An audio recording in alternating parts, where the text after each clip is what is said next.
Hi, everyone. Welcome to the Make Space for More podcast, where we talk strategies for growing and scaling your business in a way that's authentic and aligned for you. I'm your host, Melissa Swink, and in today's episode, we're going to dive into a topic that is a bit sensitive, but certainly common among entrepreneurs, business owners, and professionals, no matter where you are in your journey, in your business, or your career, and that is what to do when you fall out of love with your business. And this episode was inspired by a Facebook memory that popped up in my feed a couple of days ago. That was a video that I recorded in 2020, which was about what to do when your clients love a service, but you don't. And then a few days later, a friend shared a podcast episode with me that was all about downsizing clients and services. And so between those two things, I took it as a sign that now would be a good time to dive into this topic and take a pause and maybe zoom out a little bit and take a look at what's going on in our businesses, what could be going better, what could be easier and make them more enjoyable to run. Overarching theme, I think, with a lot of this has to do with burnout. And I was curious about what are the actual rates of burnout. We hear that word a lot. We hear overwhelm, we hear burnout. And, certainly this is something that we need to take seriously because our energy in our business that we bring to the world really, let's not even just narrow it down to business. I think that the energy that we bring into our life and our family and our personal lives and our professional lives is very important. But I was curious, what are the actual rates? And so I found a report from Founders Reports, their business owner and entrepreneur mental health statistics of 2024. And they reported that about 34% of business owners and entrepreneurs experience burnout. And I believe that these things are all related because my business coach asked a key question. I don't remember if it was in one of our group coaching calls or if it was something that she shared on her podcast. But when people are feeling frustrated in their businesses, they're experiencing burnout, she asked the question, what if you were bringing home $500,000 a year to do what you're doing? Would that change anything? And so if you really sit with that for a moment and think about what if I was paid very, very well to be doing what I'm doing, would that change my outlook or my perspective? Would that improve the way that I think about my business? So what if the answer is no? What if it's, you know what, honestly, there is no amount of money out there that would make it worth it for me? And if that is you and that's really what's dropping in for you, I just want to honor your honesty with yourself and acknowledge that maybe this business is not the right fit for you, or maybe this is just not the right season of your life to be running this thing. And that's okay. Like if you're like, it doesn't matter to me how much I'm earning. I have just hit the wall. It's not a fit for me anymore. I just want to acknowledge you if that's you. Now, I would say more than likely, many people listening to this episode right now are like, yeah, if I was bringing home $500,000 a year to do what I'm doing, sign me up. I'd be a whole lot happier.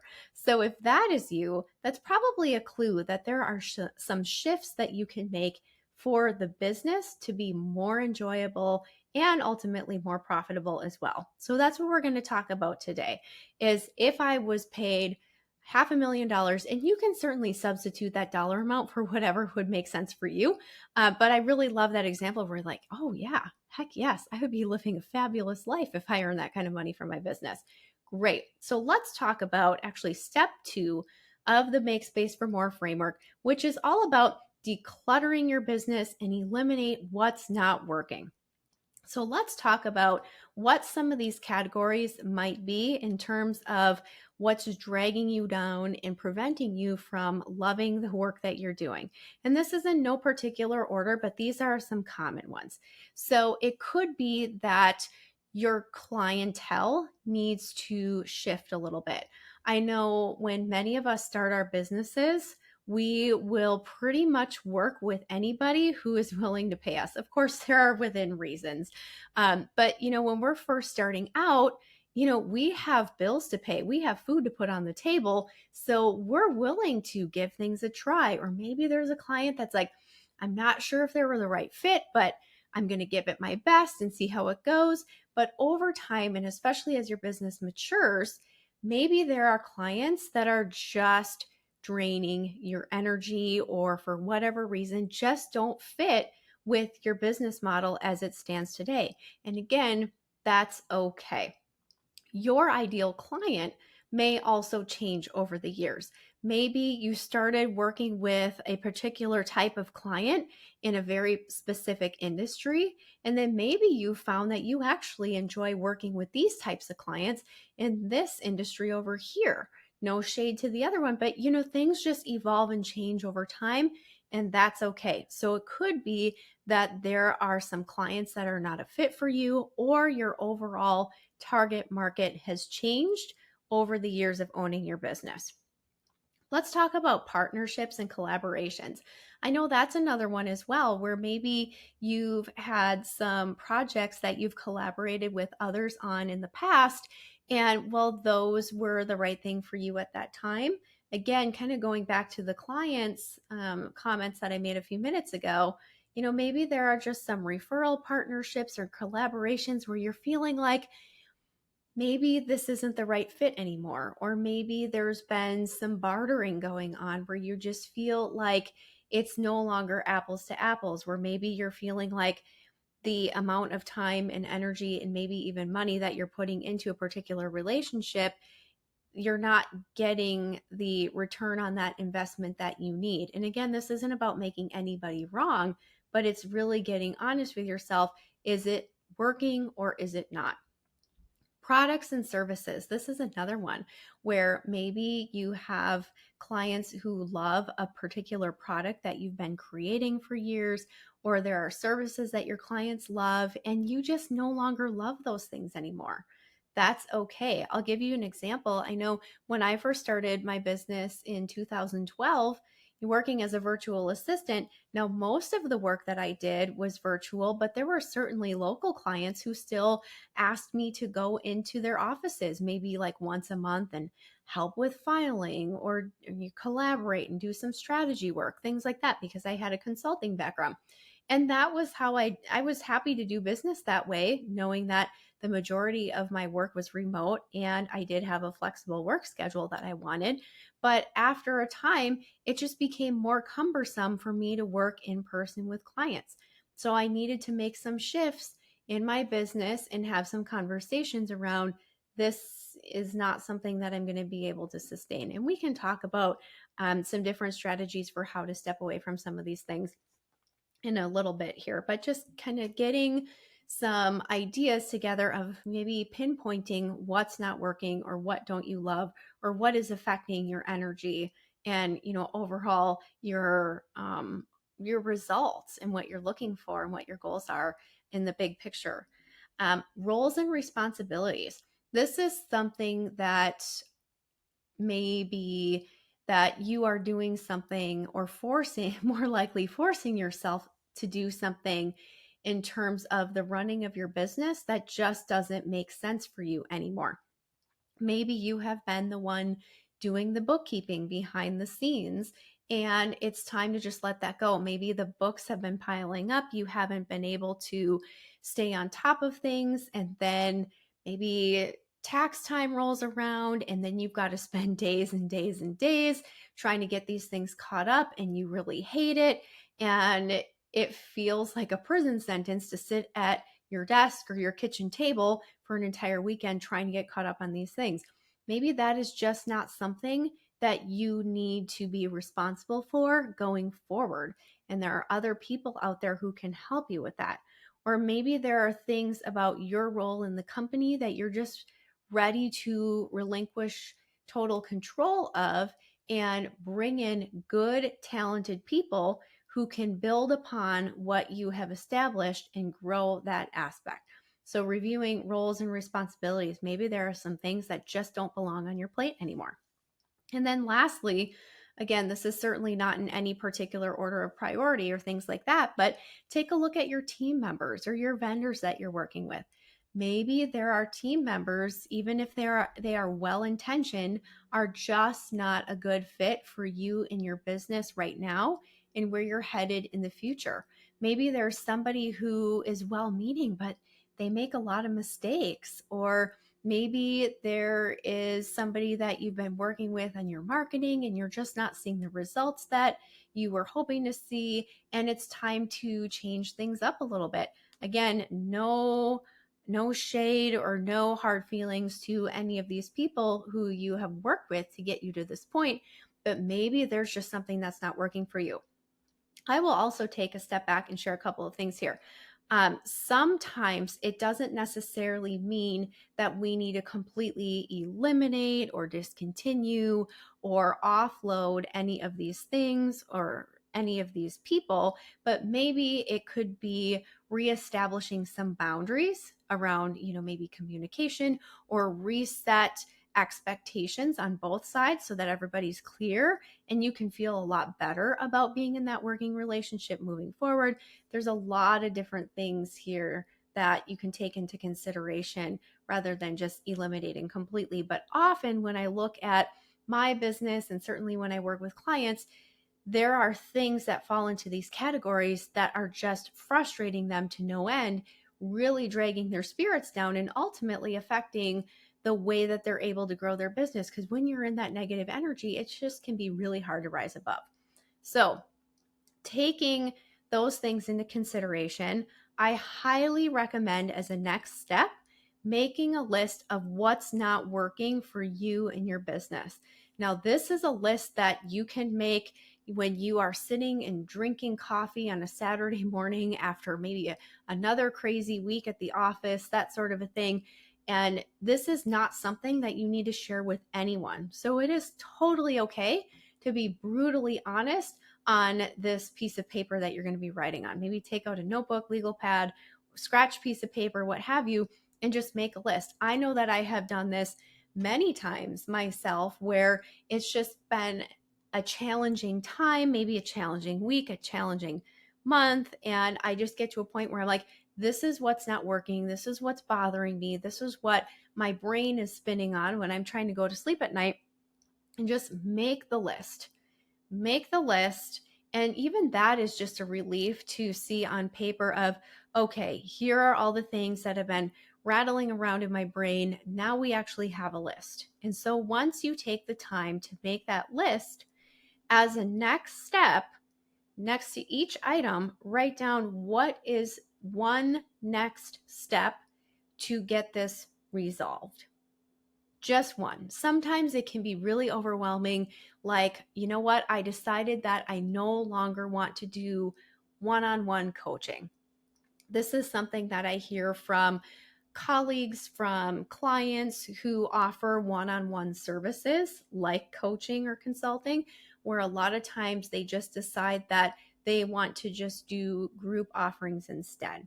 And so then, of course, when you're looking at, I don't want to do one-on-one coaching anymore, again, using that as an example, then your brain starts to go through like, oh my gosh, we have to do da da da da da da da da da to do all of this shutting down of the current offering, and then we got to launch a new offering, and it just gets really overwhelming and you get paralyzed by that. That's not what we want to do here.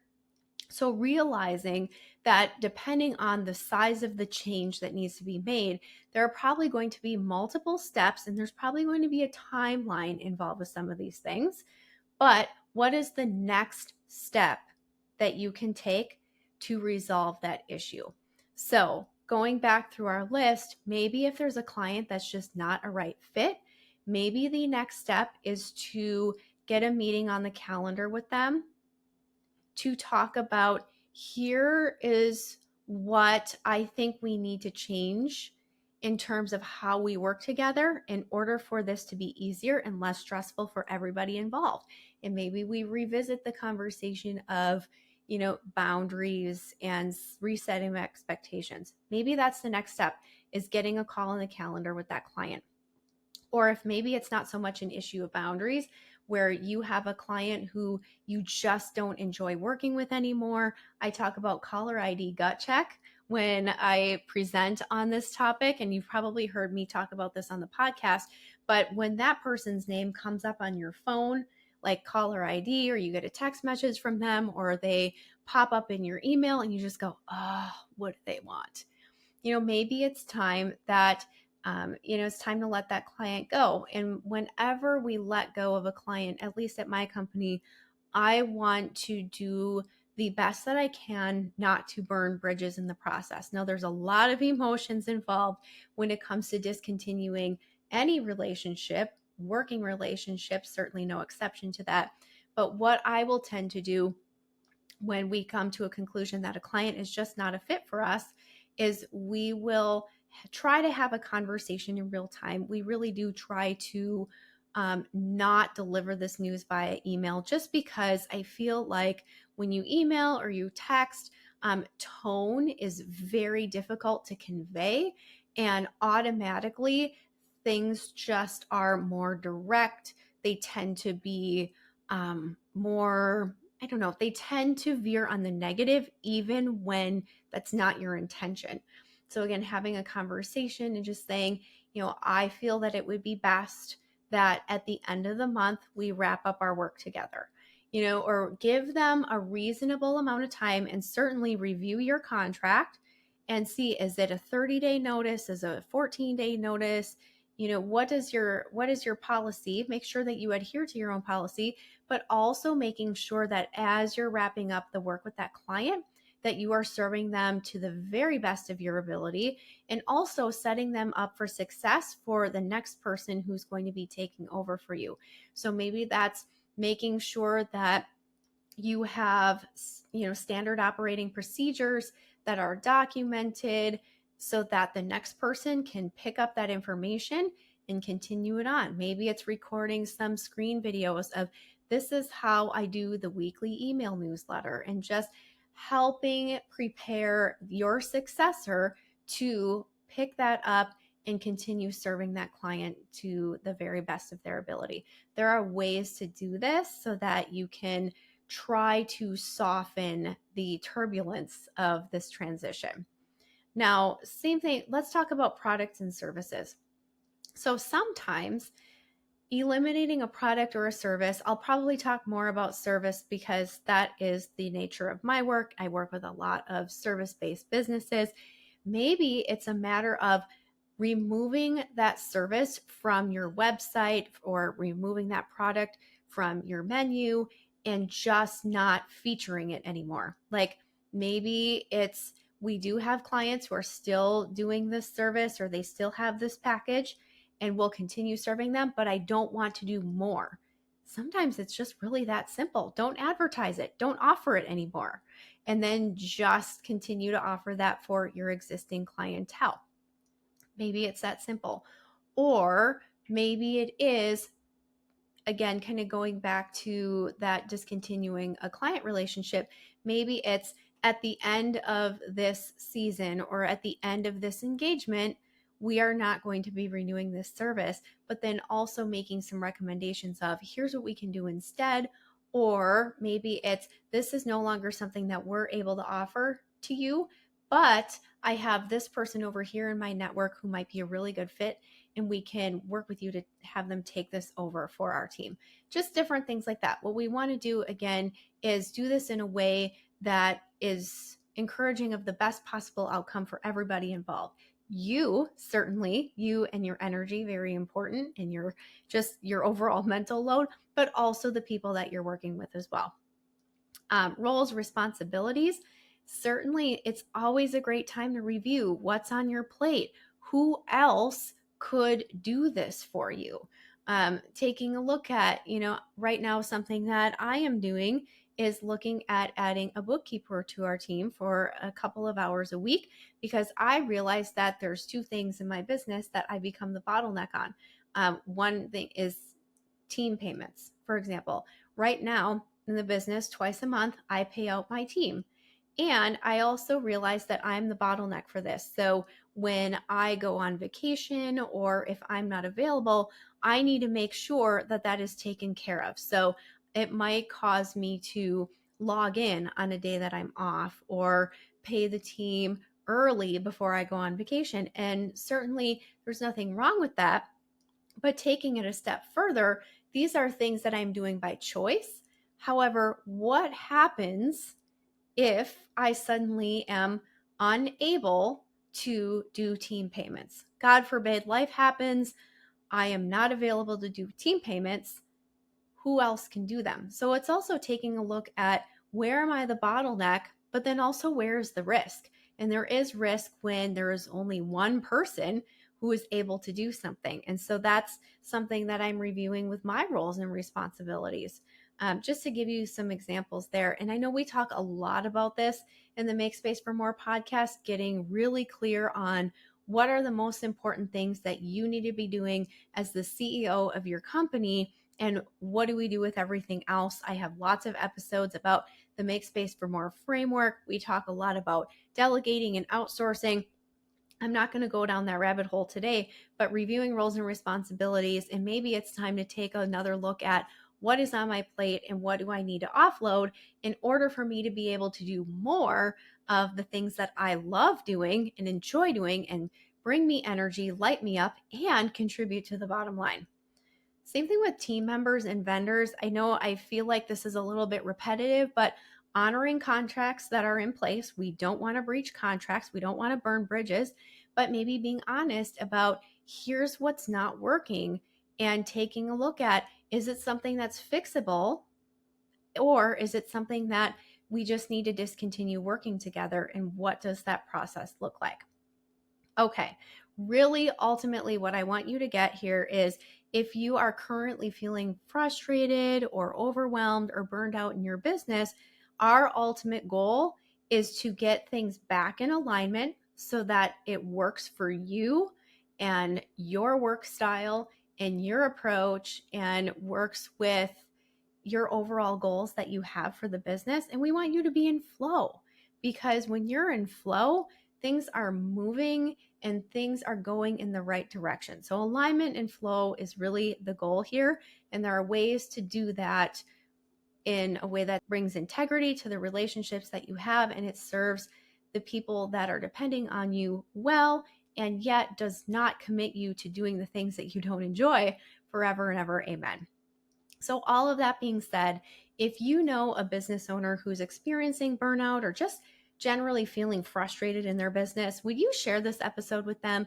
There may be some tips or some ideas that come to mind that could alleviate a lot of that stress and frustration and anxiety. And of course, thank you so much for taking the time to listen to today's episode. Join me for future episodes for more tips on how to grow your business beyond you.